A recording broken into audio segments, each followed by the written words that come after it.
ফরিদগঞ্জের গল্লাক বাজারে ব্যবসায়ী ও কাস্টমারদের জন্য টয়লেট নির্মাণ কাজ করতে গিয়ে বাধা দেওয়ার ঘটনায় গল্লাক বাজার ব্যবসায়ী কমিটি প্রতিবাদ জানিয়ে সংবাদ সম্মেলন করেছে। শুক্রবার 7 মার্চ ফরিদগঞ্জ প্রেস ক্লাবের সভায় লিখিত বক্তব্যে গল্লাক বাজার ব্যবসায়ী কমিটির আহ্বায়ক আলহাজ মোহাম্মদ ইমাম হোসেন বলেন, দীর্ঘদিন ধরে বাজারে টয়লেটের অভাবে ভোগান্তি চলছে।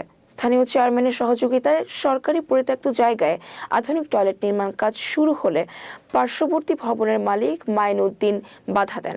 তিনি অভিযোগ করেন, সাবেক ক্ষমতাধর আওয়ামী লীগ নেতা মাইনুদ্দিন সরকারি জায়গার উপর সিঁড়ি নির্মাণ করেছিলেন এবং টয়লেট নির্মাণে বাধা দিচ্ছিলেন।